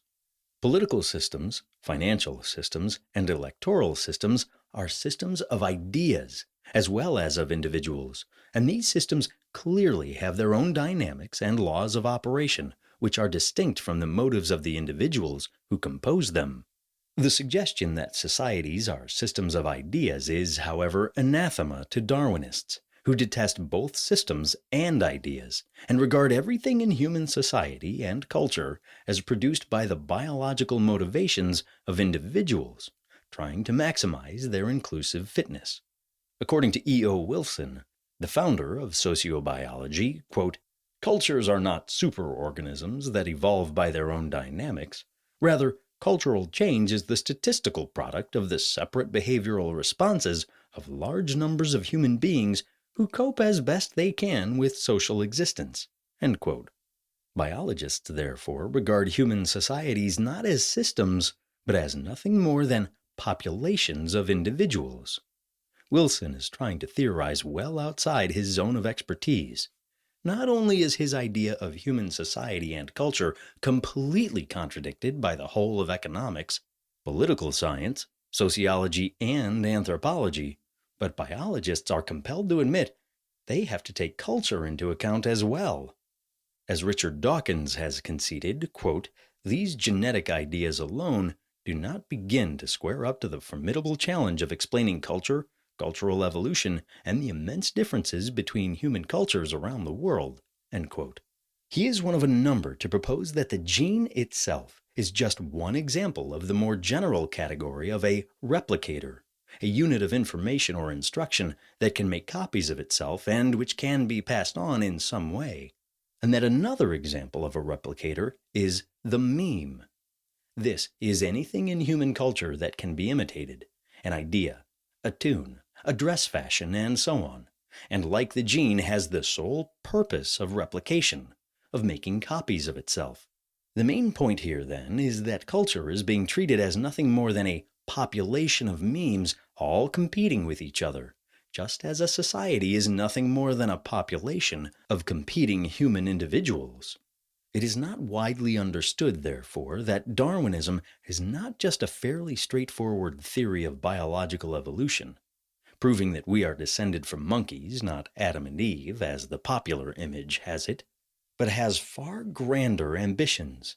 It is committed to what is known as universal Darwinism.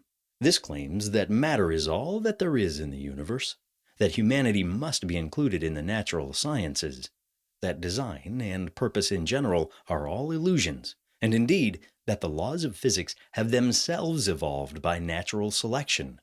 Not only is there no God or supreme being of any kind, but human culture, thought, consciousness, purpose, and free will are also illusions, to be completely explained by the variation and selection of memes in the same manner as genes. Universal Darwinism is therefore a scheme for creating design out of chaos without the aid of mind, Dennett, 1995, and that includes human minds as well as the divine mind. Dennett has described this theory as a universal acid, which eats through just about every traditional concept and leaves in its wake a revolutionized worldview. End quote. It might be objected that human design seems to have played a fairly obvious part in the evolution of agriculture, the early state, writing, and the Industrial Revolution, to name a few major examples. Darwinists argue, however, that just as societies are merely populations of competing individuals, cultures are merely populations of competing memes, which, as I have said, are anything in human culture that can be imitated. The mindless meme, like the gene, has the sole purpose of replication, of making copies of itself, while memes themselves are based on physical brain states inside the heads of the individuals. The evolution of culture is therefore nothing more than changes in the relative frequencies of competing memes inside people's heads, so that, like God, our consciousness is also an illusion created by the memes themselves. While mimeticists don't deny that conscious states, like our individual identity, seem to exist, they are illusions created by the memes in our brains, because mimeticists cannot admit that they are directed by conscious human goal-seeking. This would allow the demon of the designer to reappear on the scene, which would be almost as bad as the return of God. So, if we are told that we do not really take an aspirin to cure our headache, but that the aspirin for headache meme has actually been using us like a parasite to replicate itself, there is no point in criticizing this as bizarre, since the mimeticist would take it as a compliment. That only goes to show what a revolutionary insight is provided by the meme's eye view. Even the creative process is to be explained by the blind combination and competition of memes in our brains. Quoting, "I have suggested that human consciousness is not the driving force behind the creation of language, or anything else for that matter. In discussions about creativity, people often assume that consciousness is somehow responsible for creativity, but their view meets with serious problems as soon as you try to imagine what it means. You are almost forced into adopting a dualist position, with consciousness as something separate from the brain, that magically leaps in and invents things. Human brains and minds are a combined product of genes and memes. As Dennett, 1991, puts it, a human mind is itself an artifact created when memes restructure a human brain in order to make it a better habitat for memes. All this is a wonderful example of replication creating design out of nowhere. As ever, there is no designer other than the evolutionary process." Blackmore, 1999. Since Blackmore is particularly keen to combat false memes, notably those of religion, quote, "a virus of the mind," end quote, and the illusion of personal identity, she is obliged to admit that memes do not need to be true to be successful. She concedes that it is to the meme's advantage to be able to mimic truth, just as it is to their advantage to be able to mimic other successful memes like altruism, successful, scientific, and so on. This, however, is fatal to the whole mimeticist case, because if the only aim of memes is to replicate as much as possible, there is no reason why they should have any innate bias towards truth or anything else of concern to human beings. As Dennett says, quote, "The first rule of memes, as for genes, is that replication is not necessarily for the good of anything. Replicators flourish that are good at replication, for whatever reason." Dennett, 1995. So how can we tell when memes are only mimicking the truth? As Blackmore has ruled out the operation of conscious reasoning as a means to attain truth, there can only be the mindless competition of the memes inside the meme habitat of our brains. And so there is no way left by which any objective notion of truth could be established. And this includes the theory of memetics itself. Indeed, if culture is simply this mindless competition of swarms of memes in our brains, without the intervention of consciousness and reason, there is simply no objective basis on which science and truth themselves could be established. Dennett's universal acid therefore dissolves the whole of science, with all other forms of truth, and instead of a revolutionized worldview, merely leaves universal nonsense. Memetics, like behaviorism, also removes the possibility of free will. Quote, the self is not the initiator of actions. It does not have consciousness, and it does not do the deliberating. There is no truth to the idea of an inner self inside my body that controls the body and is conscious. Since this is false, so is the idea of my conscious self having free will. Blackmore, 1999. So if I give some money to a homeless person, this is not really my choice, but the give money to a homeless person meme replicating itself in my brain. And if I decide to mug an old lady instead, this is not me either, but simply the mug an old lady meme at work too. The whole idea of human moral agency, of responsibility, principles, and purpose therefore becomes completely meaningless. The Nobel Prize-winning biologist Francois Jacob warns against the tendency to abuse a general theory, such as natural selection, in the manner that Dennett, Dawkins, Blackmore, and many others have done in the case of the meme. Quote, a theory as powerful as Darwin's could hardly escape misuse. The very success of the theory of natural selection in accounting for the evolution of the living world made it tempting to generalize the argument and shape it to explain any change at all occurring in the world. Similar systems of selection have thus been invoked to describe any kind of evolution, whether cosmological, chemical, cultural, ideological, or social. Such attempts, however, appear to be doomed to failure from the start, for natural selection represents the outcome of specific constraints imposed on every single living organism. It corresponds, therefore, to a mechanism fitting that particular level of complexity. The rules of the game differ at each level. New principles have to be worked out at each level. 7. Conclusions. From the fact that the Earth is an ordinary planet, revolving around an average star, which is one of the billions in the outer reaches of our galaxy, and that man evolved only in the last instance of geological time, out of the same stock that produced chimpanzees and gorillas, it has been fashionable to conclude that, contrary to the traditional view that man is of central importance in the scheme of things, we have no significance at all. But, in the first place, significance here must obviously be a purely human judgment, since the mindless physical universe can form no opinion of our importance one way or another.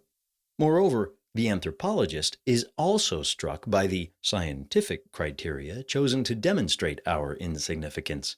To be small, weak, recent, peripheral, and of low birth are actually the traditional criteria of insignificance that we find in primitive societies and the ancient world.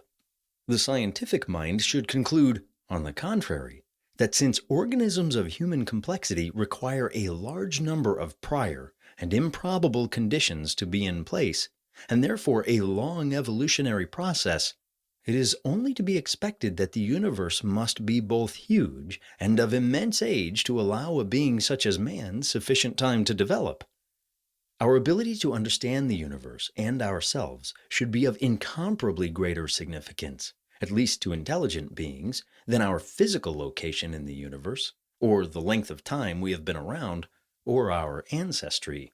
It has also been noted for some time that the evolution of life itself was only possible because a number of basic physical constants of the universe happened to have exactly the right values. If any of these had been slightly different, life would have been impossible, and while this certainly does not prove in any way that the universe must therefore have been set up with us in mind, it adds further support to the idea that the development of life and mind could be integral parts of its design. And when one considers the extraordinary marvels of human achievement in music, painting, sculpture, literature, architecture, mathematics, and science, and the fact that in man the material universe can finally understand itself, the proposition that we are just a pointless evolutionary accident seems far from compelling. It is perfectly reasonable to apply science to the study of man. That, after all, is the basic aim of anthropology in all its branches, as long as we realize that there are some major differences between the social and the natural sciences. But although the various biological theories of man claim to be based on rigorous and impartial science, in many respects they derive from a worldview, an ideology that is not scientifically neutral at all, but desperately wants to unmask what is perceived to be human self-importance, and to overthrow the traditional understanding of man and his place in nature that has been held by all the great civilizations of the world, and show that he is essentially an ape instead. But the theory that baboons and chimpanzees can give us a unique insight into how power works in human societies is based on a very crude model of animal behavior, which contributes nothing to political science. The claim of inclusive fitness theory about fundamental human selfishness, and that we can only behave altruistically to our relatives, has subsequently been revised, and is also contradicted by numerous studies of human behavior. Evolutionary psychology is largely an imaginative enterprise, based mainly on speculation about unknowable events in the Pleistocene in East Africa.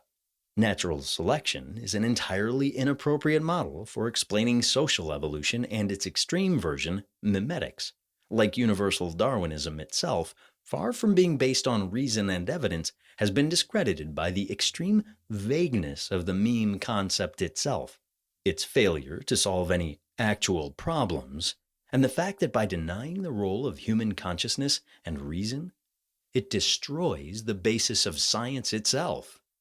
Biological theories of man are also based on a philosophy, a metaphysical materialism that is intensely hostile to the importance of ideas and to thought in general, which is regarded as virtually the same as the supernatural, and to all forms of consciousness, purpose, and meaning. I do not think it is unreasonable or rhetorical exaggeration to say that the materialist views of man we have been examining have a deeply anti-human bias, although usually cloaked in a humanist veil of tolerant liberalism. It is notable that prominent humanists such as Grayling and Kurtz, in their attacks on religion as cruel and inhuman, which it certainly can be, entirely avoid all the anti-human implications of modern evolutionary biology, and it is a theme taken up again in Chapter 3 on humanism.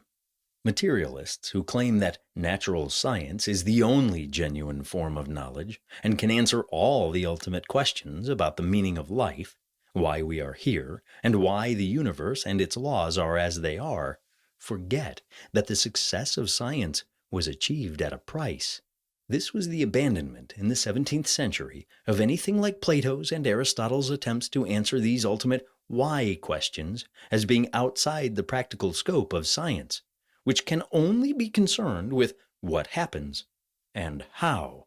As Sir Peter Medawar said, quote, that there is indeed a limit upon science is made very likely by the existence of questions that science cannot answer, and that no conceivable advance would empower it to answer. These are the questions that children ask, the ultimate questions of Karl Popper. I have in mind such questions as, how did everything begin? What are we all here for? What is the point of living? Doctrinaire positivism, now something of a period piece, dismissed all such questions as non-questions, or pseudo-questions, such as only simpletons ask and only charlatans of one kind or another profess to be able to answer. This peremptory dismissal leaves one empty and dissatisfied, because the questions make sense to those who ask them, and the answers to those who try to give them. But whatever else may be in dispute, it would be universally agreed that it is not to science that we should look for answers. End quote. The scientist, when speaking strictly as a scientist, should therefore accept its necessary limitations and consider the existence of God, or some kind of supreme being, as outside the scope of science, whatever his or her private convictions may be. Dawkins claims that the existence of God is a scientific hypothesis like any other, but a scientific hypothesis must be testable, and it can only be tested if it is clear and unambiguous.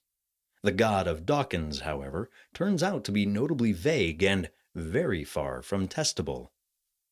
Quote, I am not attacking any particular version of God or gods.